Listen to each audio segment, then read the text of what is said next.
نوجوان بھائیوں کا عجیب قصہ۔ صدقہ بن مرداس نے اپنے والد سے روایت کی کہ ان تاکیے کے مضافات میں نے ایک اونچی جگہ پر 3 قبریں دیکھی اور ان پر کچھ شعر لکھے تھے۔ یہ تینوں قبریں ایک صف میں کوہان کی شکل میں بنی ہوئی تھی۔ راوی کہتا ہے کہ میں ایک بوڑھے کے پاس جا کر بیٹھ گیا اور اس سے کہا، میں نے تمہاری بستی میں ایک بہت ہی عجیب بات دیکھی۔ اس نے کہا، کیا دیکھا؟ میں نے واقعہ بیان کیا۔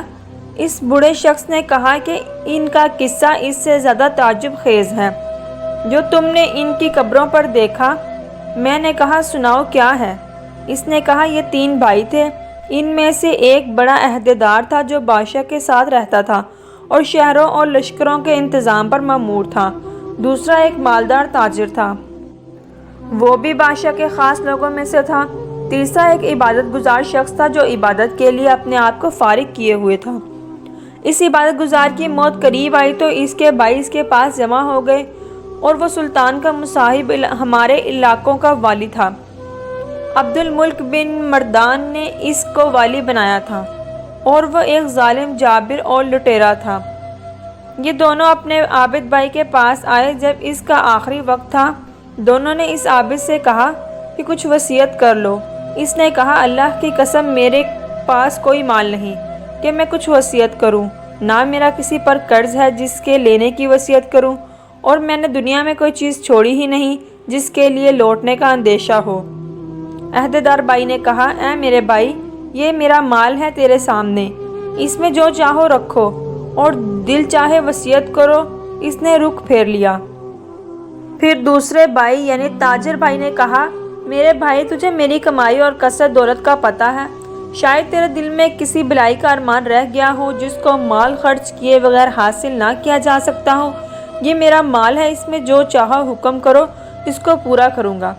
وہ ان دونوں کی طرف متوجہ ہوا اور کہا، مجھے تمہارے مال کی کوئی ضرورت نہیں، لیکن میں صرف ایک اقرار تم سے لینا چاہتا ہوں جس میں تم وعدہ خلافی نہ کرنا۔ انہوں نے کہا، وہ کیا ہے؟ اس نے کہا، جب میں مر جاؤں تو مجھے غسل دو اور کفن پہنا کر ایک اونچی زمین میں دفن کر دو اور میری قبر پر لکھ دینا۔ زندگی سے وہ شخص کیا مزہ لے سکتا ہے جو یہ جانتا ہو کہ خداوند عالم اس سے باز پرس کرے گا اور اس سے بندوں کے ساتھ ناانصافی کا بدلہ لے گا اور نیکیوں کی جزا دے گا۔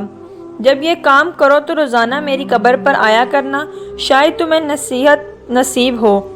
انہوں نے اس کی موت کے بعد ایسا ہی کیا اور اس کا عہدیدار بھائی اپنے لشکر کے ساتھ قبر پر آتا اور اتر کر ان اشعار کو پڑھتا اور روتا۔ جب تیسرا دن ہوا تو لشکر کے ساتھ حسب معمول آیا اور اتر کر رونے لگا۔ پھر جب واپسی کا ارادہ کیا تو اس نے قبر کے اندر سے دڑم کی آواز سنی۔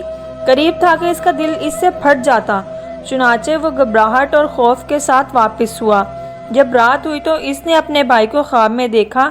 اس سے پوچھا، اے میرے بھائی، تمہاری قبر سے جو آواز سنی وہ کیا تھی؟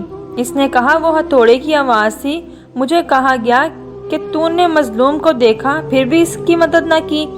چنانچہ وہ شخص صبح غمزدہ اٹھا اور اپنے بھائی کو اور دوسرے خاص لوگوں کو بلایا اور کہا، میں سمجھتا ہوں کہ ہمارے بھائی نے جو اپنی قبر پر اشعار لکھنے کی وصیت کی تھی، اس کا مقصد مجھے تنبیہ کرنا تھا، اور میں تمہیں گواہ بناتا ہوں کہ آئندہ میں تمہارے درمیان نہیں رہوں گا۔ چنانچہ اس نے امارات چھوڑ دی اور عبادت میں مشغول ہو گیا، اور عبد الملک بن مروان کو اس بارے میں خط لکھا تو اس نے لوگوں کو حکم دیا، اس کو چھوڑ دو، جہاں چاہے جائے۔ چنانچہ وہ پہاڑوں اور صحراؤں میں رہتا رہا یہاں تک کہ اس کی موت آئی، اور وہ چرواہوں کی ایک جماعت کے ساتھ تھا۔ اس کے بھائی کو خبر پہنچی تو وہ حاضر ہو گیا اور کہا، اے میرے بھائی، کوئی وصیت کرنی ہے تو کرو۔ اس نے کہا، وصیت ہے کیا؟ کوئی مال نہیں جس میں وصیت کروں، لیکن ایک وعدہ ہے، یہ کہ جب میں مر جاؤں تو میری قبر تیار کر کے مجھے میرے بھائی کے پہلو میں دفنا دینا اور میری قبر پر لکھ دینا۔ کیسے لذت پائے وہ شخص جس کو یقین ہو کہ وہ بہت جلد اس پر موت اچانک آ جائے گی اور اس سے عظیم ملک اور تمام بڑائی چھین لی جائے گی۔ اس قبر میں اس کو ٹھہرا آئے گی جس کا وہ باسی ہوگا۔ پھر 3 دن بعد میرے پاس آیا کرنا اور میرے لیے دعا کرو، شاید اللہ تعالیٰ مجھ پر رحم فرمائے۔ چنانچہ وہ مر گیا۔ اس کے بھائی نے اس کی وصیت پر عمل کیا۔ جب اس کی قبر پر تیسرے دن آیا، دعا کی اور رویا۔ پھر جب واپس ہونے لگا تو اس نے ایک شدید آواز سنی جس سے اس کی عقل زائل ہونے کے قریب ہو گئی اور وہاں سے بے چین ہو کر لوٹا۔ رات کو اس نے اپنے بھائی کو خواب میں دیکھا اور اس سے کہا، جب میں تمہارے پاس آیا تھا تو تمہاری قبر سے آواز جو تھی وہ کیا تھی؟ تمہارا کیا حال ہے؟ اس نے کہا، خیریت سے ہوں۔ توبہ کتنی خوبیوں اور بلائیوں کی جامعہ ہے۔ میں نے کہا، میرا دوسرا بھائی کیسا؟ اس نے کہا، وہ تو نیک پیشواؤں کے ساتھ ہے۔ میں نے کہا، ہمارا کیا حال ہوگا؟ اس نے کہا، جس نے دنیا و آخرت کے لیے جو کچھ کیا وہ دیکھ لے گا، بس تم اپنی مالداری کو فقیری سے پہلے غنیمت سمجھو۔ راوی کا بیان ہے کہ اس نے دنیا سے کنارہ کشی اختیار کر لی، اپنے مال کو تقسیم کیا، جائیداد بانٹ دی اور اللہ تعالیٰ کے لیے عبادت میں لگ گیا۔ اس کا ایک بیٹا بڑا ہو کر ایک خوبصورت اور باکمال نوجوان بنا اور تجارت شروع کی، یہاں تک کہ تجارت میں ایک اہم مقام حاصل کیا۔ اس کے باپ کی موت قریب آئی۔ اس نے اپنے باپ سے کہا، ابا جان وصیت نہیں کرتے؟ اس نے کہا، اے میرے بیٹے، تیرے باپ کا کوئی مال ہی نہیں جس میں وصیت کرے، لیکن میں تجھ سے ایک وعدہ لیتا ہوں کہ جب میں مر جاؤں تو مجھے اپنے چچاؤں کے ساتھ دفنا دینا اور میری قبر پر یہ شعر لکھ دینا، کیسے مزے لے سکے گا وہ زندگی سے جس کا رخ ایسی قبر کی طرف ہو جس کی گاٹھ نوجوانوں کو بوڑھا کر دیتی ہے اور چہرے کا رنگ اڑا دیتی ہے اور جلدی جلدی جسم اور جوڑوں کو بسیدہ کر دیتی ہے۔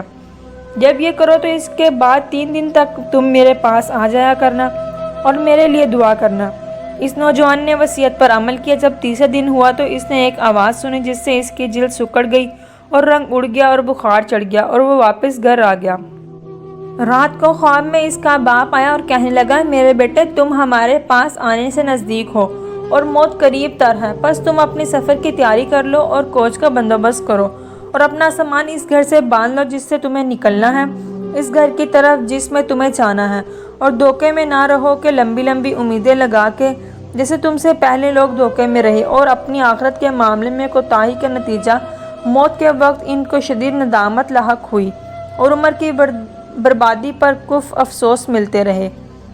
چنانچہ نہ ان کو افسوس نے کچھ فائدہ پہنچایا اور نہ ہی کوتاہیوں پر شرمندگی نے ان کو اس شر سے نجات دلائی جس کا سامنا وہ کریں گے قیامت کے دن اپنے بادشاہ کی طرف سے۔ اے میرے بیٹے، جلدی کرو، جلدی کرو، جلدی کرو۔ عبداللہ بن صدقہ کہتے ہیں کہ جس بوڑھے نے واقعہ سنایا، اس نے بتایا کہ جس رات کو اس نوجوان نے یہ خواب دیکھا، صبح کو میں نے اس کے پاس جا کر اس نے وہ خواب ہمیں سنایا اور کہا کہ مجھے یقین ہے کہ بات ایسی ہی ہے جیسے میرے باپ نے کہی اور میں سمجھتا ہوں کہ موت میرے سر پر منڈلا رہی ہے۔ رشتہ داروں اور لین دین والوں سے معاملہ صاف کیا اور سلام کہا اور لوگوں سے الوداع کہا۔ لوگوں نے اسے الوداع کہا جیسے کسی کو کسی چیز سے ڈرایا گیا ہو اور اس کو اس پر توقع بھی ہو۔ وہ کہتا ہے کہ میرے باپ نے کہا، جلدی کر، جلدی کر، جلدی کر۔ ان تینوں سے مراد یا 3 لمحات ہیں تو وہ گزرے، لہٰذا وہ نہیں ہے۔ اگر 3 دن ہوں تو وہ کیسے گزریں گے، اور یا 3 مہینے، اور میں نہیں سمجھتا کہ اس وقت تک زندہ رہوں گا، یا 3 سال ہیں اور یہ تینوں مہینوں سے بھی زائد ہیں، اور میں نہیں چاہتا کہ اس سے مراد سال ہوں۔ چنانچہ وہ 3 دن تک بخشتا رہا اور صدقہ کرتا رہا۔ جب اس خواب کو تیسرا دن ہوا تو اس نے صبح سویرے اپنے اہل عیال کو جمع کیا اور ان کو الوداع کہا اور سلام کہا، پھر قبلہ رخ ہو کر لیٹ گیا اور آنکھیں بند کر لیں اور کلمہ شہادت پڑھا اور وفات پا گیا۔ اس کے بعد ایک عرصے تک لوگ گاہے بگاہے اس کی قبر پر دور دراز سے آتے تھے۔ حاصل، بے شک جو سچے دل کے ساتھ اللہ کی طرف رجوع کرتا ہے تو اللہ تعالیٰ اس کی دعا کو قبول فرماتے ہیں۔ اس لیے ہمیں بھی چاہیے کہ ہر حال میں اللہ کی طرف رجوع کریں اور اسی سے مانگتے رہیں۔ اللہ تعالیٰ ہم سب کو اس واقعہ سے سبق حاصل کرنے کی توفیق عطا فرمائے۔ آمین یا رب العالمین۔